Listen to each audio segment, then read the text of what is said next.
It is a great pleasure to welcome our students, faculty, business leaders, and other guests to the Raytheon Lectureship in Business Ethics. Today's Raytheon Lecture represents the 9th in this series sponsored by the Raytheon Corporation, and I want to begin by expressing my thanks once again to Raytheon for their continued partnership and support. I also want to mention to our students and others that we recognize that one can build a healthy appetite listening to an exhilarating speech. And for that reason, you are all welcome to attend a reception with food and drinks following the lecture out in the forum. There you can also meet our speaker and share a few words. In order to make this event as engaging as possible for you, there will be a question and answer session after the formal presentation. Some of you may have a class, I realize that there are classes that still go on here, at 12:45, and therefore may have to leave a few minutes earlier than the Q&A ends. So if you do, please do so as quietly as possible, and thank you for that. I should also note that Bentley's new president, Gloria Larson, had planned to be here this morning, but as the life of presidents go, a matter of some urgency arose that required her presence. She has asked me to convey her apologies, but fortunately she plans to attend the private luncheon that will follow, at which time she can pay her respects to our honored guests. I am pleased to announce that through Bentley's partnership with WGBH, this lecture is being filmed. And in light of that and other technological issues, as well as in the interests of politeness, please turn off your cell phones. In fact, Jim turned his off in my office, and that reminded me to do mine. BlackBerries and other wireless devices, do not switch them to silence or vibrate mode, but actually shut them off if you don't mind. This will help minimize interference with the microphones. Can everyone hear me okay in the back? Say a yes if you can. Okay, thanks. And there are some more seats down in the front for those of you who are still standing. If you'd like to come, it's perfectly fine for you to do so. It is indeed a special privilege to have with us today a person as accomplished and distinguished as Mr. Jim Quigley, the CEO of Deloitte Touche Tohmatsu, also known as DTT or simply Deloitte. To call DTT a big accounting firm is like calling a Lamborghini a fast car, or calling the Red Sox a bunch of guys who hit balls with sticks. Deloitte is not only a major force in the accounting field, it is a company that has an unmatched reputation for its business acumen and, importantly, its long-standing commitment to business ethics. And under Jim Quigley's leadership, he has taken a great company and made it greater. I could list dozens of qualities associated with this company, but let me point to one that should be especially meaningful to many of the students in this auditorium. I hold in my hand exhibit number 1.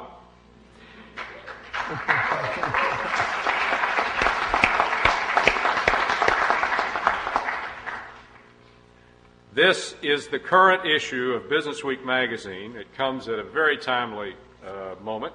In fact, we asked them to put this out right at this lecture.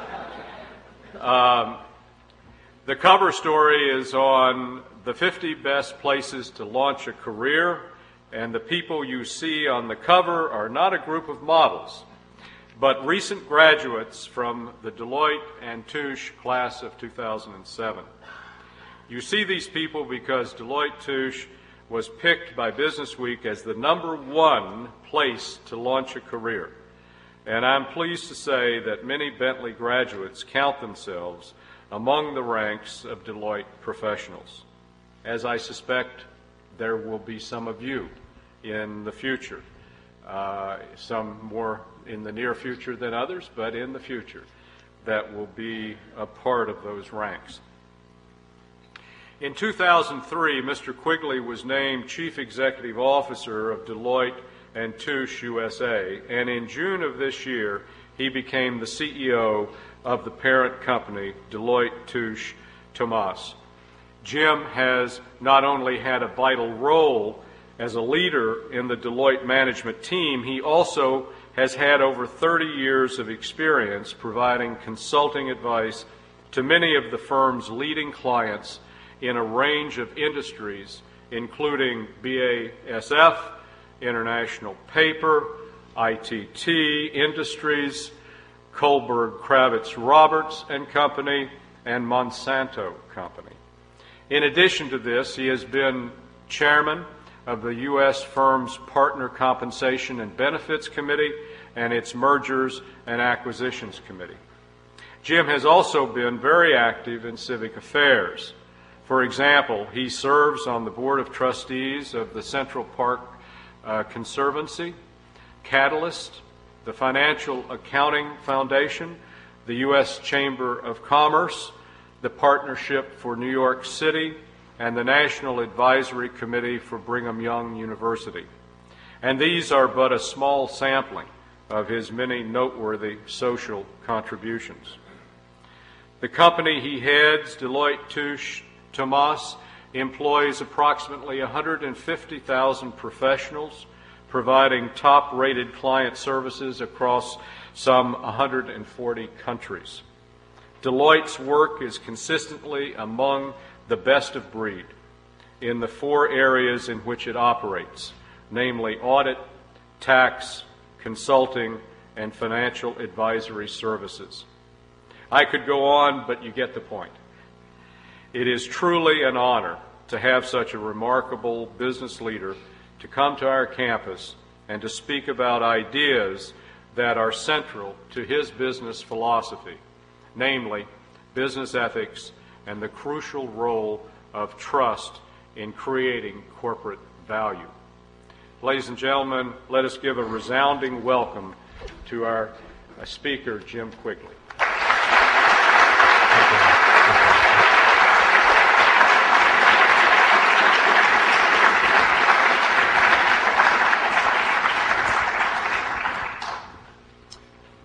Well, Dr. Hoffman, thank you very much for that kind introduction. It certainly is an honor for me to be able to meet the founder of the Center for Business Ethics, and I'm delighted to be back here on campus at Bentley. It was a great privilege for me, one of the real honors that I've had in my career. When I received an honorary degree here a couple of years ago, I had a chance to be the speaker at your commencement exercises, and so this is a special place for me. And I'm delighted that some of my partners have joined me also today, including Bill Basic, who leads our practice here in New England. I appreciate him giving up some of his time as well. And so I return as a proud alum, and I proudly display my honorary degree from Bentley. Another reason that I'm delighted to be here is Bentley is very important to Deloitte. We hired last year 80 students off of this campus, and so you are very important to us, and I'm delighted that some of your colleagues demonstrated such great judgment in joining us, and I'm hoping that we might see some more evidence of that judgment from this group. As Dr. Hoffman referenced the Business Week magazine, we were very proud to be sitting in the #1 seat as one of the best places to launch a career. It was a little amusing to me the way that Business Week portrayed us as that article started off, and it provided an explanation of why my profession offers such great opportunity and has become an attractive career option. It stated that accountants were formerly known as bean counters.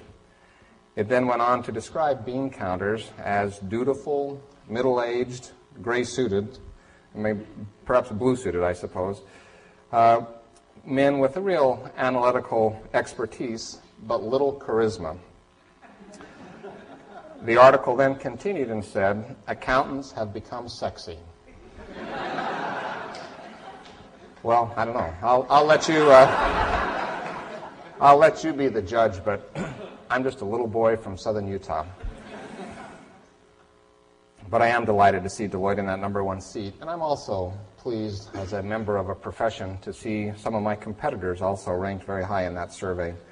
The accounting profession is a wonderful place to launch a career. It's certainly a place you can learn, it's a place you can experience, and it's a place you can grow. I also note that in addition to Bentley new hires, many of the leaders of our organization are proud Bentley graduates, including a very dear friend of mine, Bill Frieda, who I had the privilege of leading our Northeast region with for 4 years together, and he is a member of your Board of Trustees. I'm delighted to have the privilege to speak to you. I hope that at the end of this 25 minutes, you're not going to feel that you've wasted your 25 minutes. I've worked hard to put together some thoughts that I hope will be helpful. I also recognize that as a Connecticut Yankee, when I received this invitation last July, I was thinking, are Yankees welcome in Red Sox Nation country in September? And then I sort of looked at how the Yankees were doing at the All-Star break, and I thought, I'll be here in abject humility, and you'll actually kind of enjoy seeing that. But we have seen this race tighten, and I think the Yankees and the Red Sox have done a great service for baseball, as they've really brought real energy back into that sport. And I think the fact that they are neck and neck is actually good. And the only thought that I have is may the best team win, or perhaps at least the team with the largest payroll. But no matter how the season ends, as a New Yorker, I think the New England Patriots are going to actually have more wins at the end of the season than both the Jets and the Giants combined. So the humility that I should come to this podium with, I bring with me. I have a healthy respect for the education system, for college campuses, for the learning that is provided here, and not just knowledge, but also values. And congratulations to the Center for Business Ethics on passing its 30th anniversary. You've demonstrated extraordinary vision. A couple of proof points.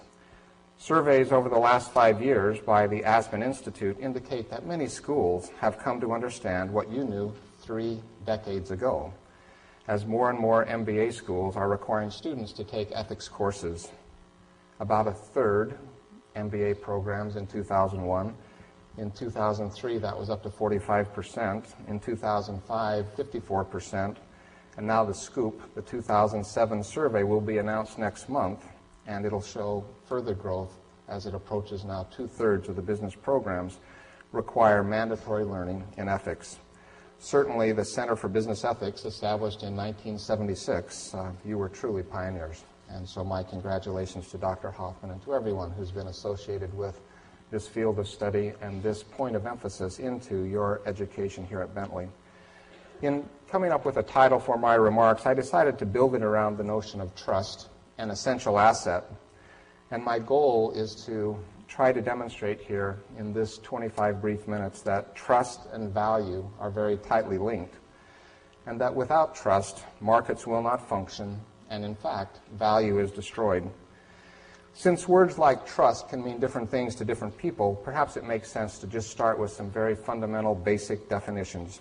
So if we go to the old standard of the Webster Dictionary, it defines trust as assured reliance on character, ability, strength, or truth of someone or something. Bowing to the power of the internet, I also went to dictionary.com, and what I found was prominent mention of the word confidence and trust that creates an expectation, implying accountability that is attached to the person who holds a position of trust. Moving from the dictionary definitions to business wisdom, I like what Stephen Covey says about trust in his book, The Eighth Habit.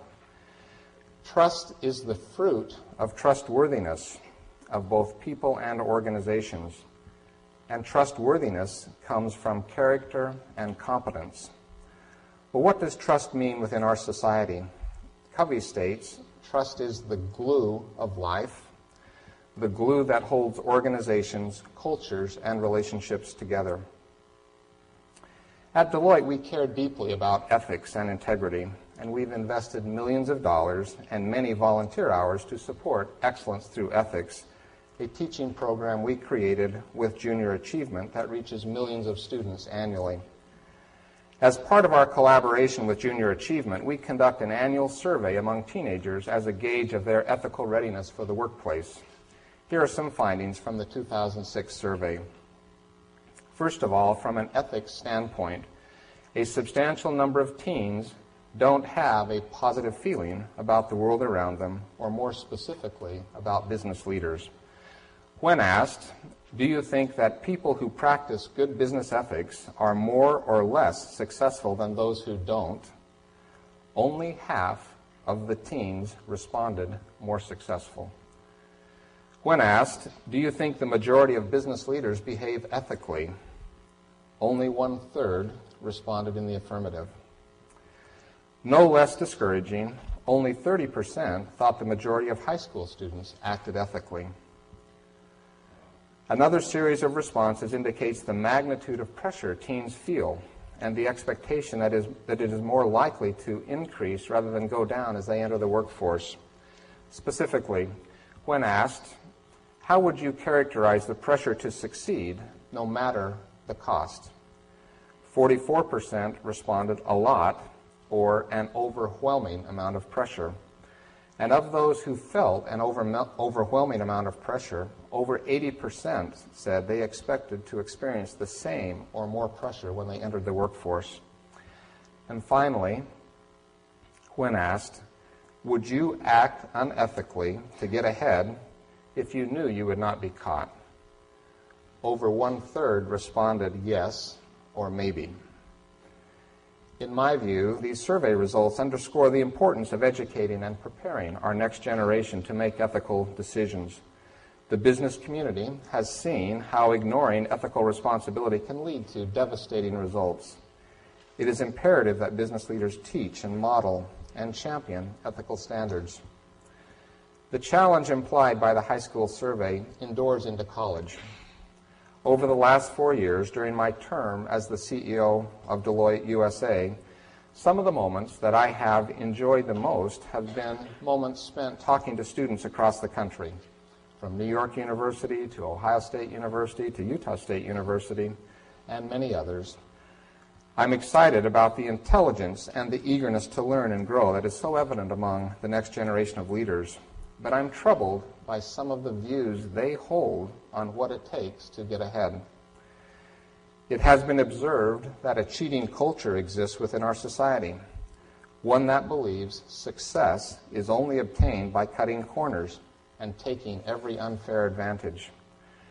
According to a study by Rutgers professor Donald McCabe announced last fall, 56% of MBA students surveyed indicated they cheated or bent the rules to complete their studies. Last year, I spoke on campus of one of the leading business schools, and I was able to share my strongly held view about the importance of integrity and a values-based approach to leadership.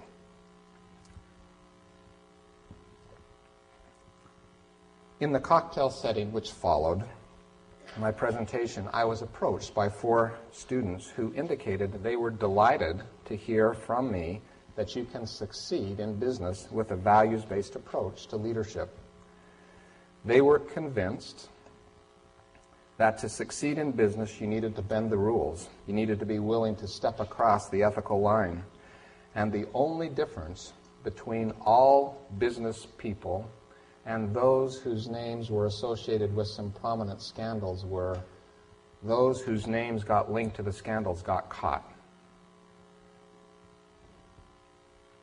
And then this year, on another campus, a view expressed by students as they debated a case study, and they concluded that in business, on Monday through Friday, you need to be a different person than the person you are on Saturday and Sunday.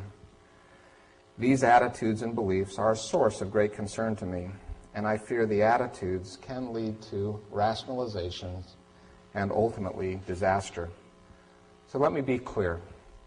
I believe strongly that sustained success in a career or in life is impossible if you act unethically.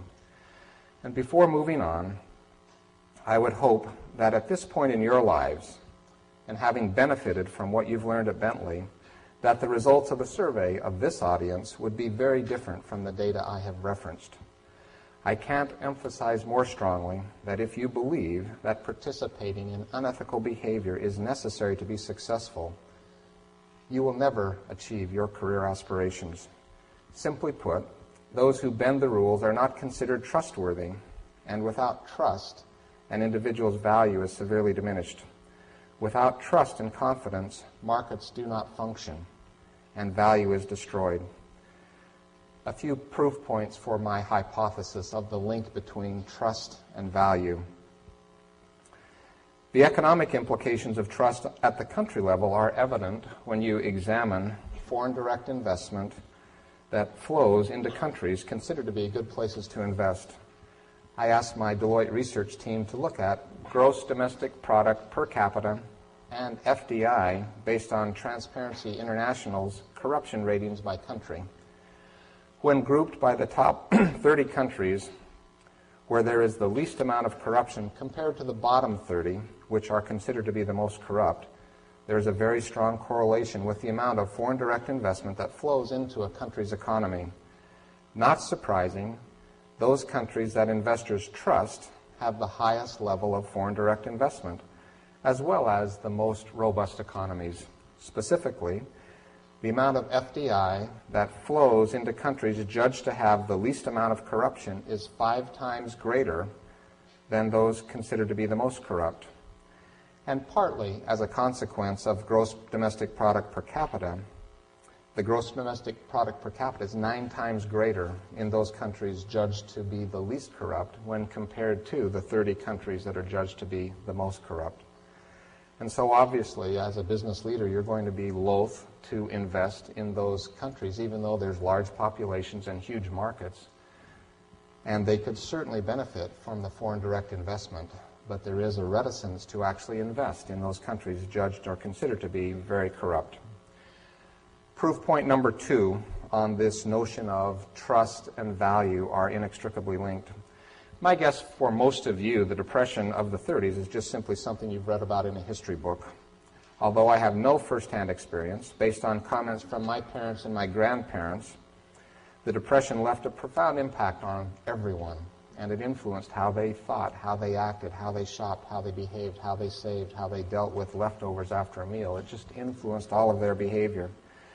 Confidence was lost during that period of time in the banking system, and that was followed by a run on the banks. And in our nation's darkest economic period, more than 10,000 banks closed, thereby destroying the economic viability of obviously the banks, but also the individuals and families who had savings there.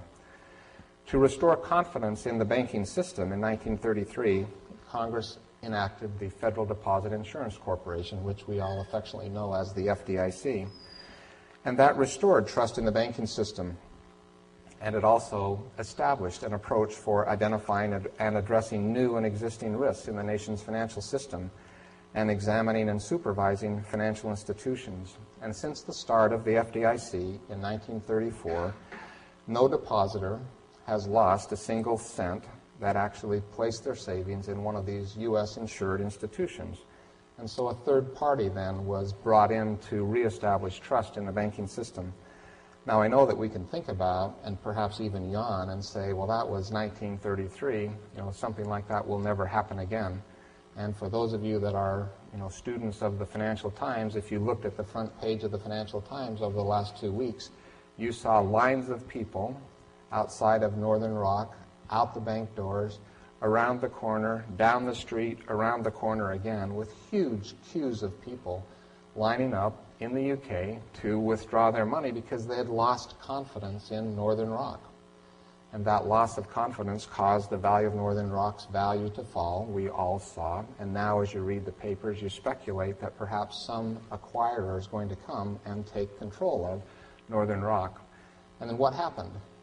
Once again, a third party introduced themselves to reestablish trust in that institution that had trust badly shaken by the current liquidity crisis. And the Bank of England stepped up and guaranteed those deposits. And the queues went away. And people once again had confidence in that institution because a third party was brought in to bring that confidence back. Proof point number 3 on the link between trust and value. Now, instead of looking at it from a sort of an industry point of view, let's look again at individual companies. Warren Buffett has said it takes 20 years to build a reputation and 5 minutes to ruin it. And once it's lost, it can take years to rebuild. Dramatic examples of that we have witnessed in our day that have become household names, Enron and WorldCom. What was remarkable to me as a student of business was the speed with which that happened.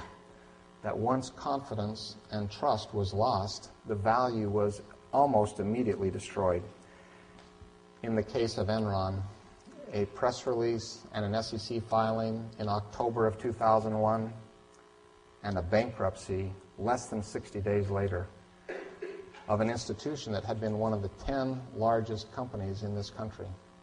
Gone in less than 60 days once trust and confidence was gone. And the WorldCom story is not different.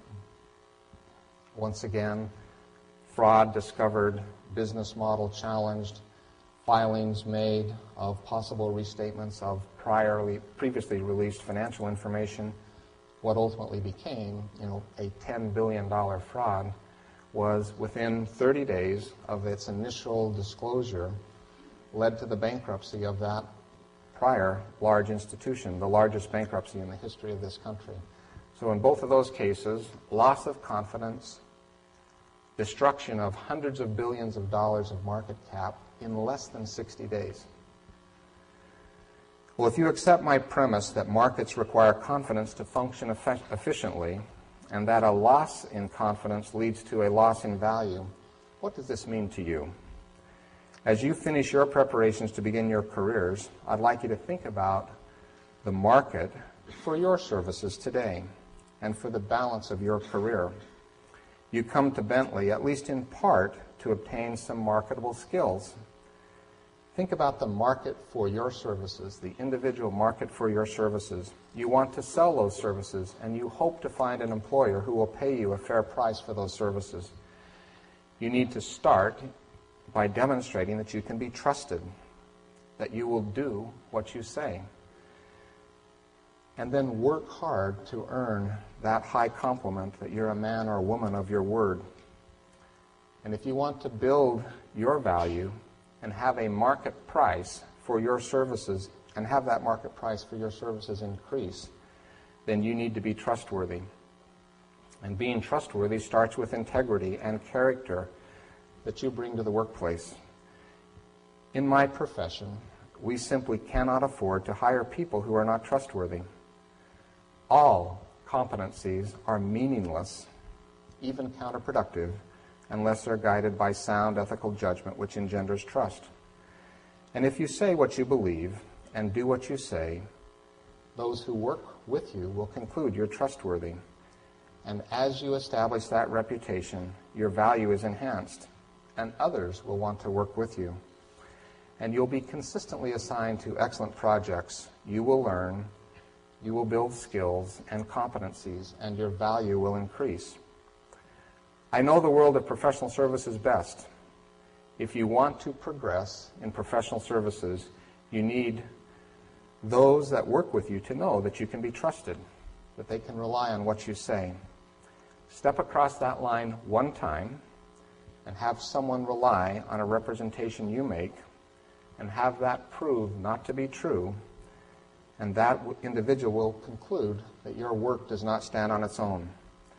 And if they decide they need to ask 2 or 3 other people every time they ask for a representation or an assertion from you, then your value is going to diminish. Your value is going to decline, because I want to be able to rely on the people I work with. And if I have to look for a third party to validate that I can trust them, then you're not nearly as valuable to me as you were before. Life is, some ways, absolutely not fair. As Warren Buffett says, it takes years to build a reputation and minutes to destroy it. If, based on your work, someone has a positive experience with you, that manager or supervisor will sing your praises to 1 or 2 others. If you demonstrate that you are not trustworthy, that same manager will tell 10 or 20 others about that, and it will be very hard to recover. Trust is more important than ever when you deal with and depend on people that you actually may never meet. And with increased scrutiny and communication immediacy, mistakes are hard to hide and even harder to correct. Mark Twain got it right when he said, "A lie is halfway around the world when truth is just putting on its shoes." And the consequence of mistakes can be enduring.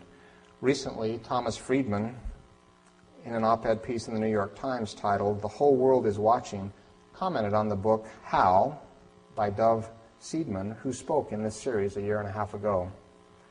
Seidman refers to digital fingerprints that never get erased and emphasizes the importance of how our lives and conduct of our business how we live our lives and conduct our business in our suddenly transparent world. He warns that the persistence of memory in an electronic form makes second chances even harder to come by. When trust does not exist, the ability to generate value is severely diminished. For the organization, workarounds, that is, looking for others to try to validate what you've been told, and other monitoring safeguards, and longer lead times to allow for course corrections are required to ensure a quality outcome. These workarounds provide a semblance of security, but they drain resources, limit growth and innovation, and ultimately diminish value generation. They put a Band-Aid on a problem that should be cured directly at the source. In short, the expense and effort to compensate for ethical shortcomings of an individual lacking integrity is a drain on the resources of the company to the degree that the cost-benefit of employment comes into question. Trust is lost, value declines, and ultimately the market for that individual's services goes away. And I call them into my office and I pull their ticket and send them on their way, because I can't afford to have people in my organization who I believe lack integrity. For the individual, the consequences are dire, as I've implied. You simply won't be given opportunities and responsibilities that are important to the organization and necessary for you to get promoted. Others will not want you on their team, and clients will not want you to serve them. But if you're trustworthy, there's no limit to your potential value. Working in a trusting environment will foster your personal development. At Deloitte, trust allows us to give people opportunities for growth. Because we trust their judgment, we are not hesitant to assign progressively higher levels of responsibilities. As people demonstrate increasing trustworthiness, there are higher expectations coupled with greater rewards. And I've seen the other side of the ledger. When in succession planning discussions, we're building a short list of candidates for a significant position. If there's a question in the room from anyone who's around the table about the trustworthiness of an individual candidate, the likelihood of that candidate finding their way to the top of that list is severely diminished, perhaps even mission impossible. And even when a second chance is given, time is required, and what might have seemed expedient at the time that some errant behavior was exercised later becomes an enormous obstacle. Life is not as simple as do the right thing, and that will always be obvious. You'll be faced with ethical dilemmas where the choice is not clear, and in those cases, consult. Seek advice from others. Work hard to make sure that you have all of the facts, and then rely on the values that you've been taught.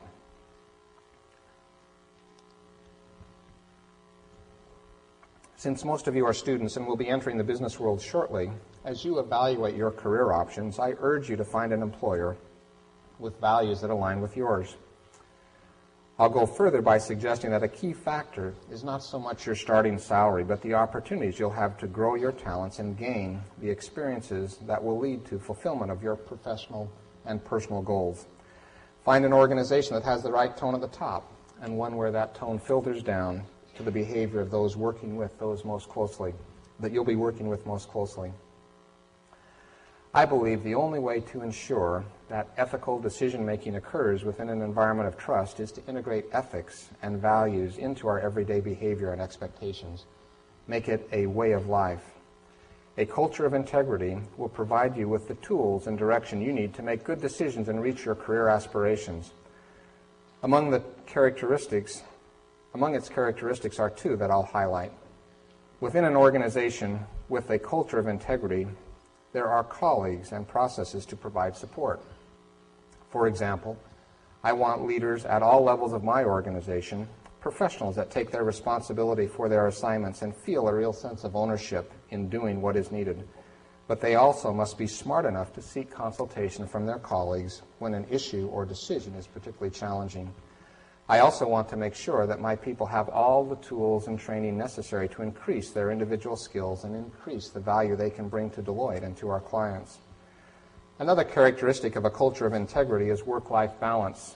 Perhaps it's a bit counterintuitive, perhaps it's glaringly obvious. But in a survey conducted by Harris Interactive with Deloitte last February, over 90% of the respondents agreed that workers are more likely to behave ethically when they have good work-life balance. Why is this so? One reason could be that where there's work-life balance, there's less stress and a more balanced perspective on things that matter.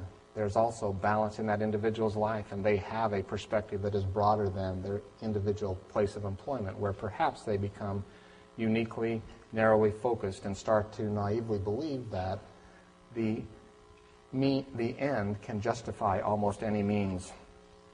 Another reason could be that enlightened managers that actually promote work-life balance are also more likely to have a workplace with the appropriate tone at the top. Now, I realize that not everyone here is a sports fan, but I'm sure there are many influences in your lives that together have contributed to who you are and the values you have.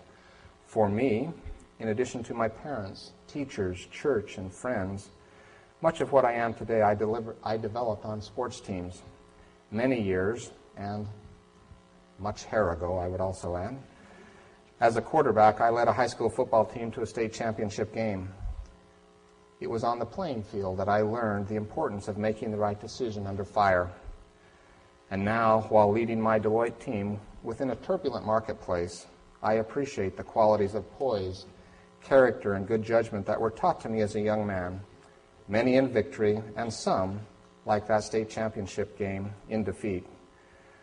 Perhaps that's why I respect Tom Brady. He's just about as good as it gets when it comes to poise.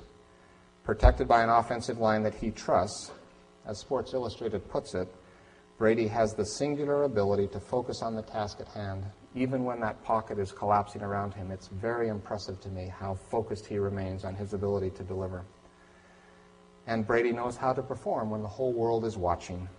For him, it may be millions of people during a Super Bowl, and for us in the business world, it's regulators, it's shareholders, and fellow colleagues, and of course, the ever-present media eager for a headline. Let me close by simply saying my best hope for each of you is that you will find a place to grow and develop where there is trust, and that you will conduct yourself in a way that will add to that trust and build a reputation for yourselves of being trustworthy. Only then will you realize the full potential to contribute value to the organization, to the marketplace, and finally, for your own hopes and desires. Now, I realize that this seems like a fundamentally simple, brutally simple message, but I want to simply emphasize it by saying I lead a large organization, more than 150,000 people in this organization. We have a complex structure with presence in more than 150 countries. And when I think about the ties that bind this organization and the ties that are most important to me, and when I speak to my partners, what I tirelessly reinforce, it is this notion of culture. It is the notion of values. And the ties that bind Deloitte together are we share a brand that matters, that's valuable in the marketplace, and it helps us as we sell our services. And no less important are those values that we share as an organization. And I proudly, in our code of ethics, I proudly look at that very first bullet that talks about honesty and integrity. And we get to the shared values, and I could talk to you for hours about each one of them. But the very first one that we list is integrity. And then we talk about our commitment to each other. And then we talk about outstanding value to clients and markets. And we talk about strength from cultural diversity. But first, we talk about integrity. And so I hope that you will take from me, and if I had the chance to sit with you, that you would believe that if you want to be successful in business, what you need is to be able to develop the notion that you yourself can be trusted and that you are trustworthy. And if you do, the ground then has been laid, the foundation has been built, and a very bright future is available for you. Thank you very much for giving me a few minutes today.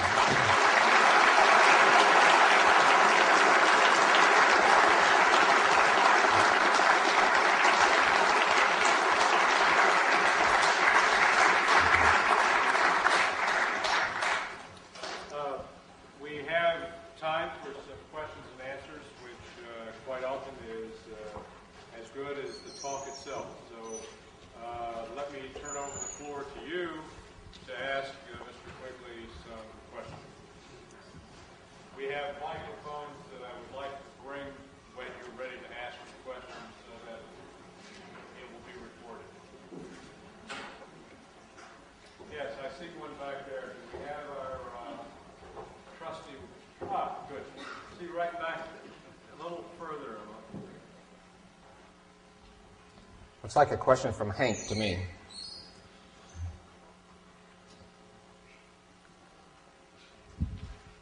How does your firm deal when you are providing services to clients that have lower ethical standards than your firm, that they may come into conflict with some of the services you're trying to provide?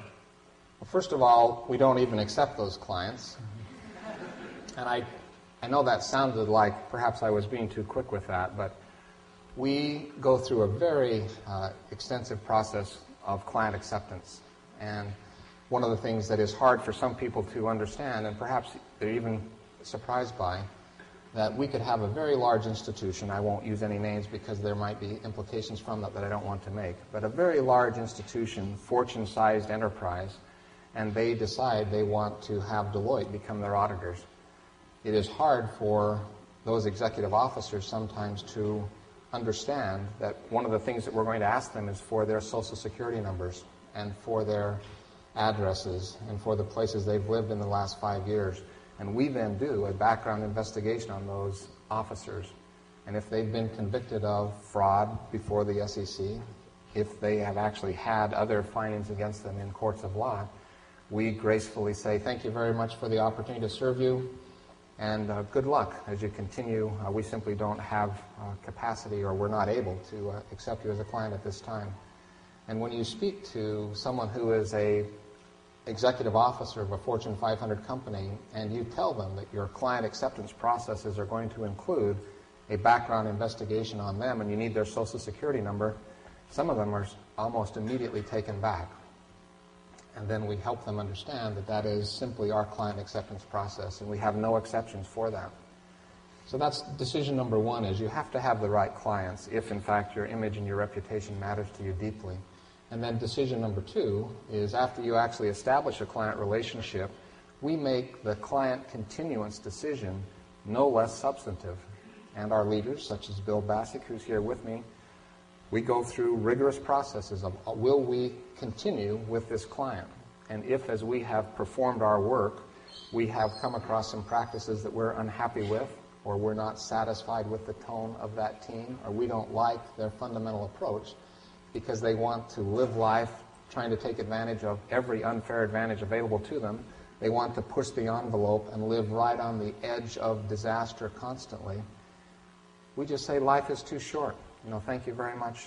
We've got $23 billion of revenue. Our 150,000 people are quite productively deployed. Good luck. We'll be professional in helping you transition to your new provider, but it's not going to be us. We're not going to continue. So you have to be very careful and very selective of who you allow your brand to be associated with. And the only option we have is to resign, and that is in fact what we do, including one of the examples that we actually celebrated at our partners meeting. We had the partners come up on the stage, shake hands with the leaders after they resigned from an account that in the prior year paid us $15 million, fees of $15 million. And it was just too hard. Every decision was just simply too hard. And we resigned. And we celebrated the resignation. We had 4,000 partners with a standing ovation for resigning from that account.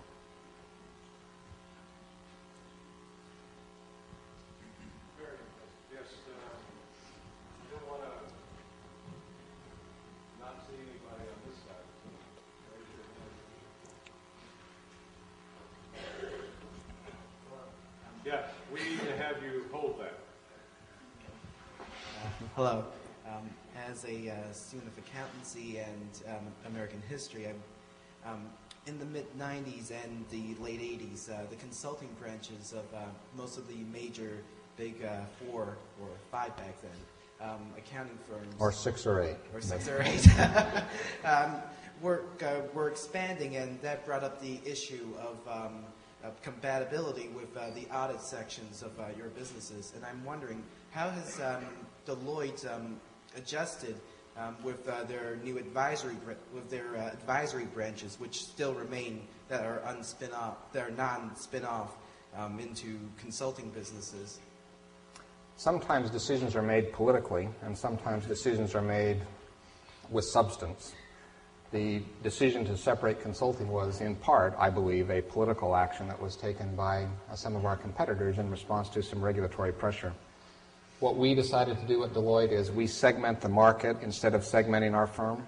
And so for those companies that we choose to audit, there's a suite of services that we take to them. For the larger portion of the market that we do not audit, we actually have another suite of services we take there. And I've spoken directly with the leaders of the SEC and others. They are not concerned at all about an entity that performs audit services also having a consulting capability.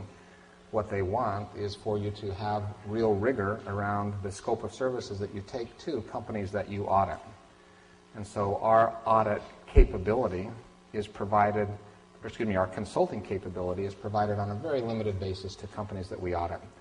So for 23% of the market, we perform the audit. For 77% of the audit, that is the addressable market for our fundamental consulting capability.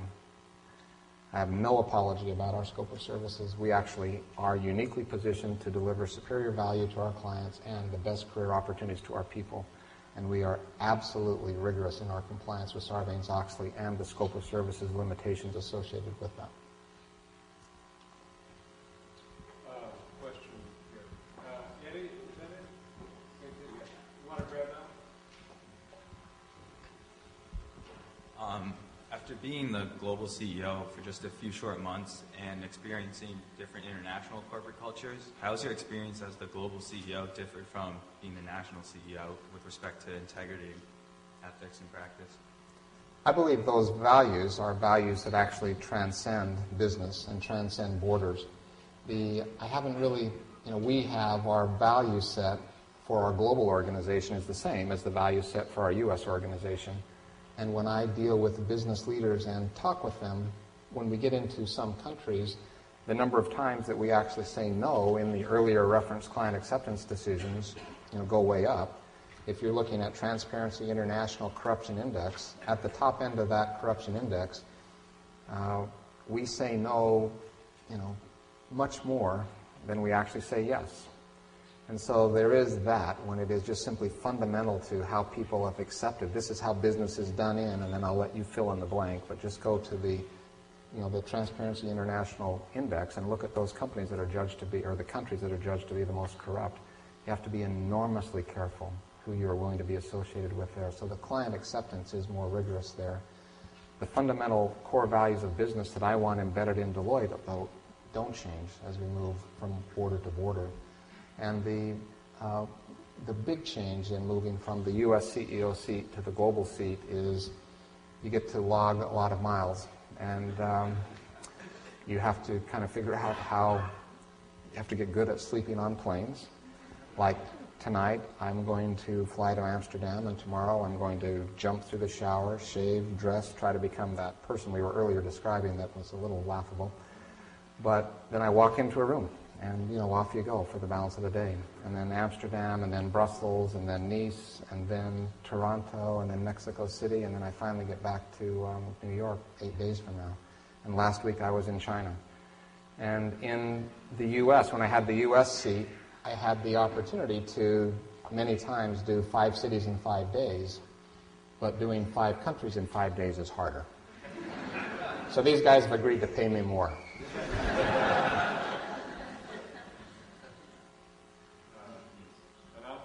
Right here in front? Oh, all right. Yeah, got it.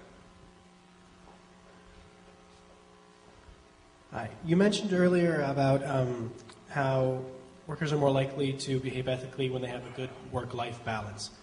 What to you is required for a good work-life balance that would have a beneficial effect on someone's ethical integrity, and what does Deloitte do to try and encourage that in their workforce? Well, first of all, the work-life balance part is just part of how we're going to compete for talent. I believe that people want more than one dimension to their life, and you need to create the opportunity for them to have that. That's what when I think about work-life balance, what I actually do myself is I just listed where I'm going to be going over the next 8 days. Some of you would sort of wrinkle your brow like, what is he thinking about? That doesn't sound very balanced to me. But what I actually do is I try to blend my life, and I try to have one blended life that has many dimensions to it. And so next Friday, after the French Partners meeting in Nice, my wife Bonnie is going to be with me. We're going to get in the car, and we're going to drive to Venice. And my daughter Katie and her husband Jim are going to meet us in Venice, and we're going to spend Saturday, Sunday, and Monday with them. And then Bonnie's coming back to New York. I'm going to head to Toronto. But you have to be able to, I think at times, blend our lives, at times integrate our lives. But what I mean by the link between work-life balance and ethical behavior, it's that we believe that there's a higher propensity for someone to behave ethically and actually be a trusted and trustworthy person if they have more than one dimension to their life. And what we're concerned about is if someone only has their professional life, period, full stop, that when it comes time to make a choice, and if someone believes that if I act unethically, it will help me get ahead, and this is all they have, their whole life is their professional life. They don't have any other dimensions to their life.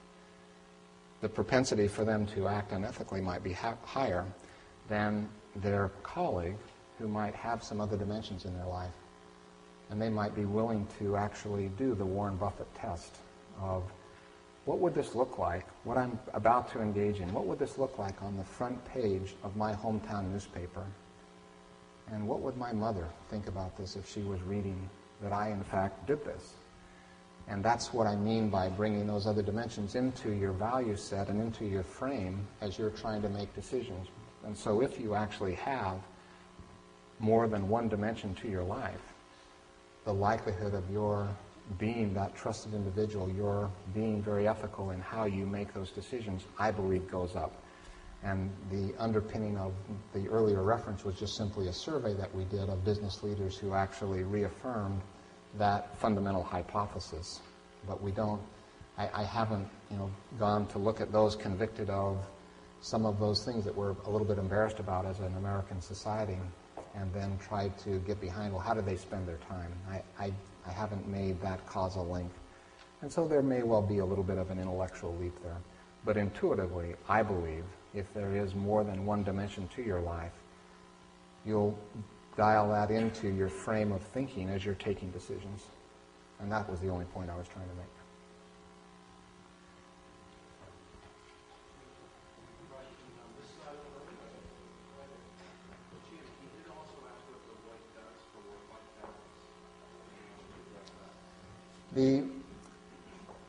We have focused programs where we actually try to really emphasize and value that from the very top of the organization, that I want my people to have a life as well as have a career.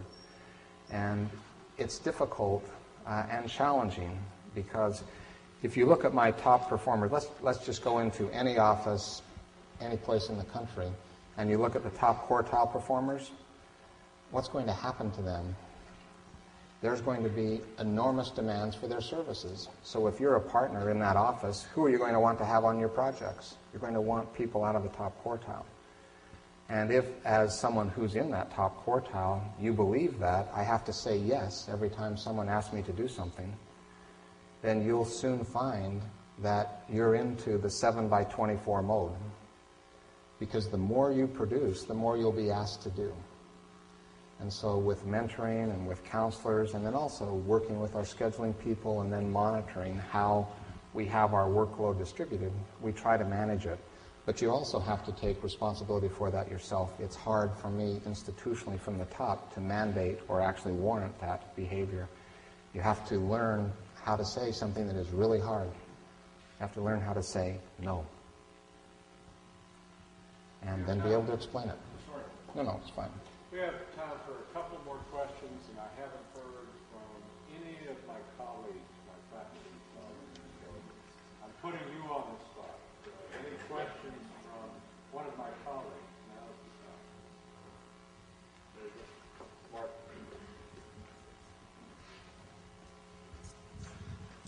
You mentioned the importance of talking to somebody if they get into a serious ethical dilemma. And this is a two-part question. One is, if an individual chooses to go to somebody to discuss a problem and to get help, can that ever be considered to be a sign of weakness? And second, when you're at the top, who do you consult with? On the first point, we have this value. I was emphasizing that my first shared value is integrity, but the second is commitment to each other.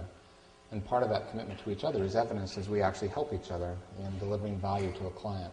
And I never view it, and I don't think in the Deloitte culture it would ever be viewed as a sign of weakness if you chose to consult. And if you had a decision that you were trying to weigh, let's say you're struggling with a client matter and you're trying to decide how you're going to manage this because the data that you're in possession of influences other decisions that you see other clients making. What are you going to do with that information? How would you share it? I mean, just some classical kinds of dilemmas that you would wrestle with.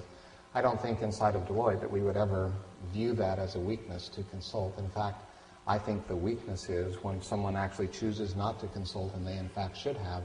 And there's some pretty tough penalties that get extracted when that is evident and people just simply didn't use the full resources of the firm. What I like to say when I'm working with a client or a prospect, I commit to them that we're going to serve you with the very best thinking of Deloitte. We're not going to serve you with the very best thinking of an individual partner in Deloitte. And the only way that you're going to bring the very best thinking of this organization is you have to be willing to consult. You have to be willing to network. And while trite, I really do believe that it's very true that none of us are as smart as all of us. And if you can find a way to actually take advantage of that, all of us, and bring that in, then you're going to be better able to deliver value to your client. You're going to be better able to bring value to Deloitte. You're going to be more successful if you can make that consultation part of the culture. So I definitely don't view that as a sign of weakness, and I don't think any in our leadership team would. In terms of who I consult with, I think all of us that occupy these seats, you end up creating, a formal structure that that you can draw lines and boxes and all that other jazz. But what also happens is you end up creating a kitchen cabinet, and there will be a small group of people that you will consult with. I have a meeting on Thursday with the lead regulator in the European Union, and we're positioning some objectives there that we want to try to move forward. And I, of course, reach out to my European regulatory team. We were on the phone yesterday. We've got emails flying back and forth right now as we're preparing for that meeting. And so I think that who you consult with, it depends a little bit on what is the issue that you're dealing with. But generally, a pretty small team of 2 or 3 people whose judgment you respect and who you believe have traveled the relevant road that you're trying to find your way down. One more question before we call it a day. I want to see a couple. But Eddie, you got something? Yeah, on that side first. We have time, and he has energy. Hi, I was just wondering, how do you feel in regards of prospective clients about companies or firms that are trying to reestablish their image? Like, how would you take them on after a corporate scandal if they sort of weeded out the bad people or people involved anyway? In many of those cases, what happens is the prior management team gets replaced, and now you're working with the new management team. I'll use one example to just simply make the point, and that would be Tyco International. We're proud to have Tyco International on our client list. I've known Ed Breen for 15 years. and Ed Breen is the CEO there. And one of the things that they say at Tyco that I'm sure is true, they have been able to reestablish their image to the point where their employees are no longer embarrassed to wear their Tyco t-shirts. And there was a time that the Tyco t-shirts that you'd receive at the annual picnic or the annual outing were folded up and put in the bottom of the drawer. And what the Tyco employees have said to Ed Breen and to Chris Coughlin and to that entire leadership team, they're proud to put on their Tyco t-shirts again. And I will say that Deloitte and this individual within Deloitte is proud to say Tyco is one of our clients. And I could give you other examples of those large scandals where Deloitte became part of the solution in helping that new management team reestablish a culture of integrity, rebuild their approach to ethics, rebuild the fundamental core communications that needed to be made deep in the organization. Because when the tone at the top isn't what we want for it to be, we shouldn't be surprised when we see the behavior in the ranks also not stellar. But it does change. A management team can change it. And go look at the corporate history and then look at what happens in the C-suite and the changes in who's in that C-suite. And it's remarkable. In some of those cases, complete changes in the leadership teams. Jim, there was one student. Okay, very good. Is that okay? Sure, of course. I've got all day. In fact, if somebody wants to ride to me at the airport, I've got even more time. But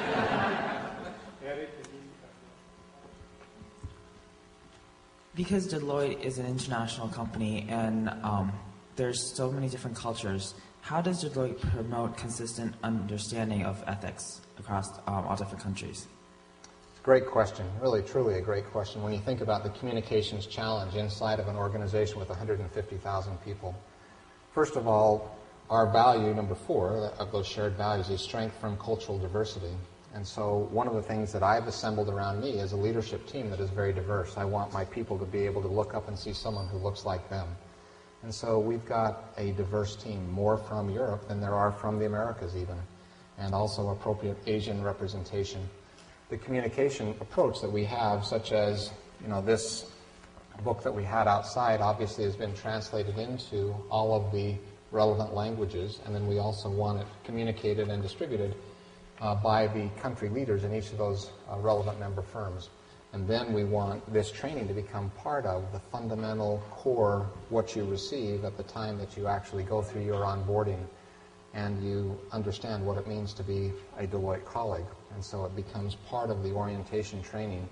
And then obviously it is a monster challenge just because of the ease of communication that email has enabled.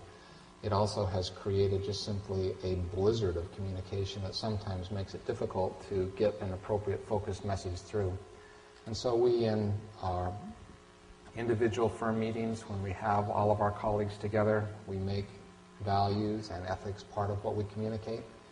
And then we reinforce it through one of the things that we've done in the U.S., I was very proud of this, we had an online ethics course, and we drafted the ethics case studies that we then had everyone go through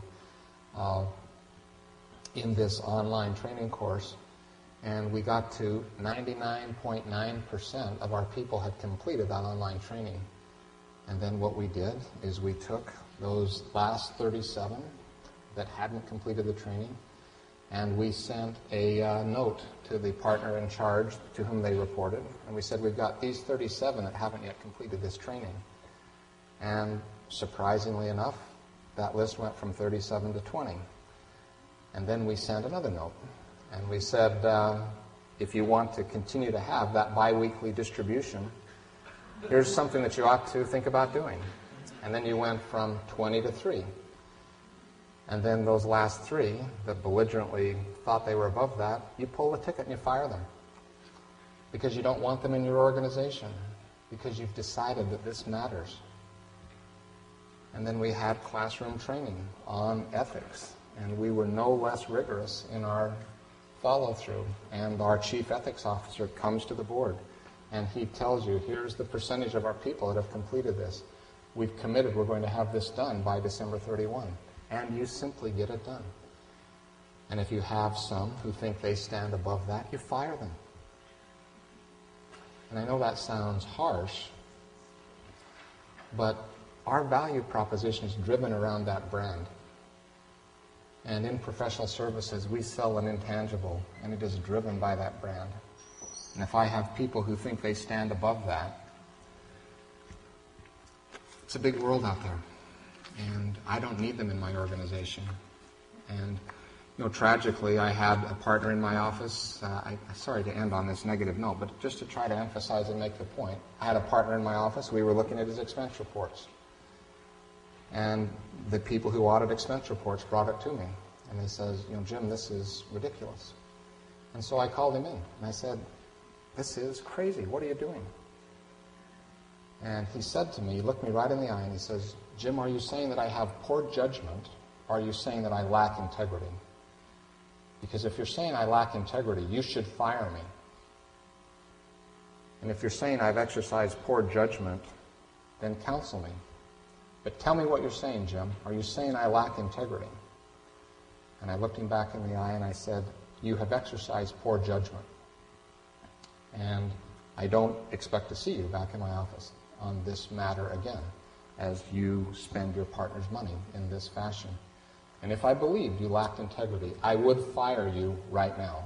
And we've done that before. We've had people, it's embarrassing, but you lay out the expense reports, you lay out all 10 of the expense reports, and you see exactly what they're doing. And you call them in and say, you've been stealing from our partners, and you're out of here. And I don't want to see you back here.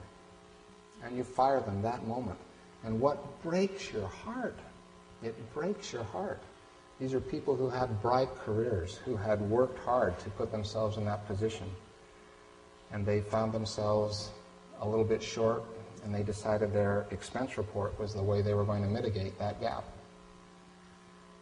I can't afford to have those people signing my firm's name. And we fire them that afternoon. Back to the thesis of my remarks. His market value with me became 0. And he gave up, an enormous opportunity. I have no idea where he is today. But you cannot afford to have them in your organization. And those stories, you don't need very many of those stories. They move through the organization and everybody knows. And it influences the behavior. And the number of them that have to walk through your office goes down. But I don't want to end on that negative note. This is an enormously exciting time for you to be in business, an enormously exciting time for you to step forward and take advantage of these opportunities. And that's what I really want you to believe. And the idea that I want to chase out of your head, and the only thing I was trying to accomplish in my 25 minutes, I want to end on that positive note, and that is, if you want to succeed in business, the way to succeed in business is to be trusted. And there is a very tight link between trust and value. And if you demonstrate that you cannot be trusted, then your value will decline. But it is not, as some students have suggested to me as I've sat with them and as I thought about what I wanted to say to you today, there is not a link between, if you want to get ahead, you have to be willing to step across the ethical line because that's what's required in business. That is not true. Thank you very much. It's been great to be with you.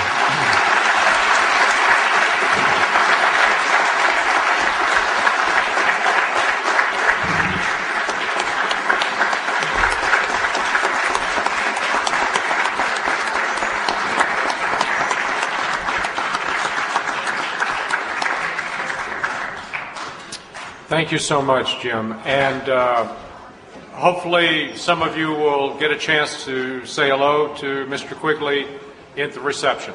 Thank you.